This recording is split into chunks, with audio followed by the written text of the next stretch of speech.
Conditioner में लगने वाले सभी कंपोनेंट की पहचान कराए थे और विंडो एयर कंडीशनर कैसे कार्य करता है, एक कमरे में हमारी कूलिंग कैसे आती है, ये आपको बताया गया था। लेकिन उतना काम सीख लेने से हम एसी बनाना नहीं जान जाते।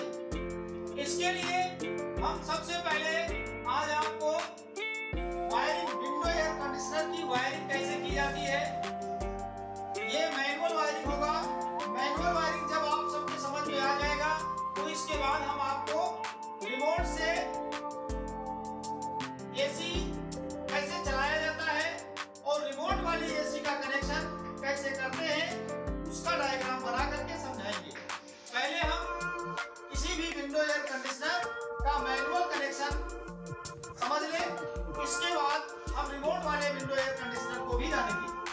तो संसार में जो भी विंडो एयर कंडीशनर अगर बनाया गया है, चल रहा है, तो उसमें आप ये मान के चले कि केवल 3 मोटर होते हैं, जिसे हम स्विंग मोटर जो हवा को दाएं और बाएं करता है, कमरे में हवा दाएं और बाएं होता है स्विंग मोटर चलने से।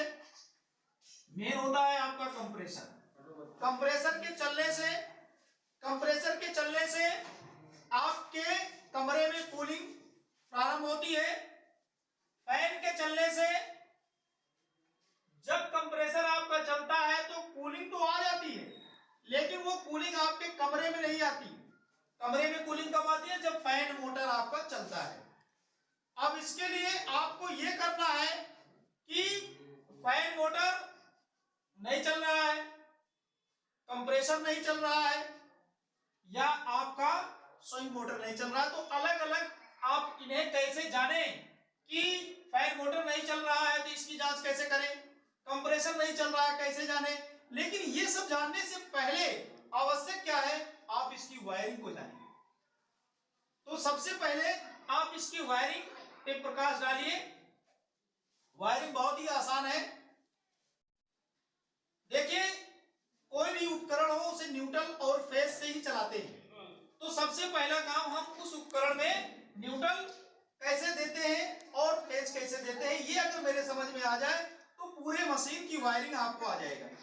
देखते हैं। देखिए, मेन लीड का एक तार न्यूट्रल है और एक तार फेज। ये न्यूट्रल है और ये फेज।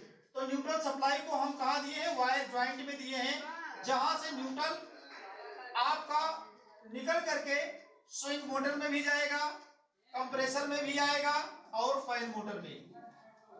विंडो एयर कंडीशनर में फैन मोटर जो होता है, फैन मोटर में डबल शाफ्ट मोटर लगता है, इसे हम डबल शाफ्ट मोटर के नाम से भी जानते हैं। अब ये न्यूट्रल सप्लाई जो आपकी यहां से निकल रही है, ये न्यूट्रल सप्लाई यहां से निकल करके स्विंग मोटर में डायरेक्ट भेज दिया जाता है। यही न्यूट्रल सप्लाई आपका 2 जगह और जा रही है, जहां से कंप्रेसर के साथ लगे कंडेंसर में आता है और वहीं से ये न्यूट्रल सप्लाई आपकी ये निकल करके यहां से न्यूट्रल सप्लाई आपकी निकल करके रनिंग कॉइल में आता है। और जब हमारा कंडेंसर इस न्यूट्रल को पास करता है तो इसी समय कंडेंसर के दूसरे तार से कंप्रेसर के स्टार्टिंग कॉइल का कनेक्शन करते हैं। तो इस प्रकार से कंप्रेसर के रनिंग पर न्यूट्रल डायरेक्ट आता है और कंडेंसर जब न्यूट्रल को पास करता है तो स्टार्टिंग कॉइल में दिया जाता है। तो इस प्रकार से न्यूट्रल, रनिंग और स्टार्टिंग कॉइल को कैसे मिला? रनिंग को न्यूट्रल डायरेक्ट मिल रहा है, कंडेंसर न्यूट्रल को पास करके स्टार्टिंग कॉइल में भेज रहा है। जरूरत क्या है? कंप्रेसर के कॉमन को फेज देना है। तो फेज, तो जब हम फेज की चर्चा करेंगे तो फेज लाएंगे। अभी हम न्यूट्रल दौड़ा रहे हैं। अब वही न्यूट्रल आपका फैन मोटर के कैपेसिटर को देते हैं। कॉइल जोड़ता हूं तो इस फैन मोटर के स्टार्टिंग कॉइल को सप्लाई कौन भेज रहा है? कंडेंसर का दूसरा पिन इसके स्टार्टिंग कॉइल को सप्लाई दे रहा है और ये न्यूट्रल डायरेक्ट आपके फैन मोटर के रनिंग कॉइल में आ रही है।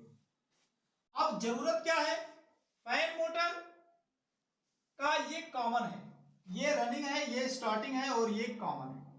कॉमन को न्यूट्रल दे चाहे फेज दे, कोई एक सप्लाई डायरेक्ट आनी चाहिए। लेकिन यहां पर क्या किया गया है कि अब हम चलते हैं फेज की चर्चा करने। फेज सप्लाई आपका सिलेक्टर स्विच में आता है। इस स्विच को जब आप पुश कराते हैं तो यहां से फेज सप्लाई आपकी निकलती है, और जब इस स्विच को पुश कराते हैं तो ये स्विच ओपन हो जाती है और यहां से सप्लाई, अर्थात दोनों में से किसी एक से सप्लाई यहां आती है, चाहे इस पे सप्लाई आएगा चाहे यहां।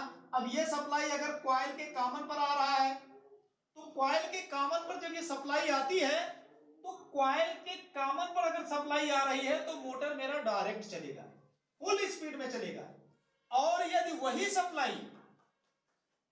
सप्लाई अगर लो वाली बटन को मैंने पुश किया है तो वो फेज सप्लाई आपका यहां मोटर के अंदर एक स्पीड कॉइल छोटी सी बना करके लगाई जाती है। अगर यहां स्पीड कॉइल को सप्लाई दिया गया है तो ये सप्लाई घूमते घूमते घूमते घूमते इसके कॉमन पर आएगा तो वोल्टेज घट जाएगा, जिसके नाते फैन की स्पीड भी कम हो जाती है और मोटर आपका स्लो चलेगा। अर्थात यहां सप्लाई आएगी तो सप्लाई घूम कर आएगी इसके कॉमन पर तो मोटर स्लो चलेगा, और ये सप्लाई यहां इसके कॉमन पर डायरेक्ट आती है तो मोटर हाई स्पीड में चलेगा। ये रहा फैन मोटर का कनेक्शन। और कंप्रेसर के लिए क्या है कि मैनुअल कनेक्शन में क्या होता है कि जहां एसी हमारी रिमोट से नहीं चलाई जा रही है वहां मैनुअल कनेक्शन में पहले हम फैन चलाते हैं, फैन मोटर, उसके बाद हम कंप्रेसर की स्विच को ऑन करते हैं।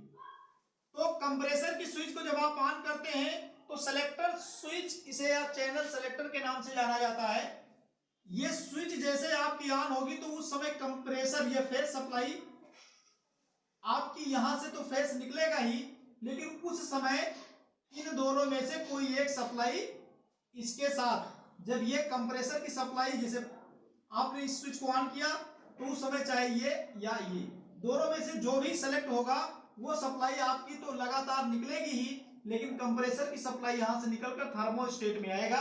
जैसे रेफ्रिजरेटर की वायरिंग में आपको बताया गया कि थर्मोस्टेट को सप्लाई मेन लीड से दिया जाता है, तो मेन लीड से यहां भी सप्लाई जा रहा है लेकिन सिलेक्टर स्विच के द्वारा जा रहा है।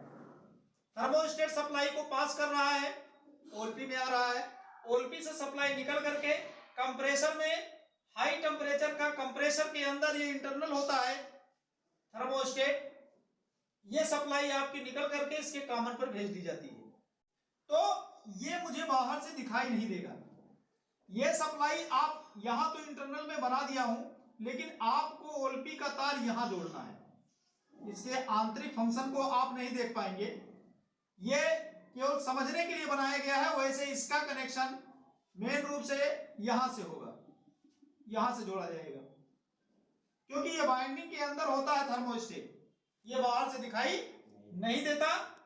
इस तरह से मेन लीड का न्यूट्रल आपके कंप्रेसर, फैन मोटर और स्विंग मोटर को डायरेक्ट मिल रहा है, कंडेंसर के द्वारा दोनों मोटर को मिल रहा है। फेज सप्लाई सिलेक्टर स्विच से निकल करके फैन मोटर में आ रहा है और कंप्रेसर में आ रहा है, स्विंग मोटर में जा रहा है।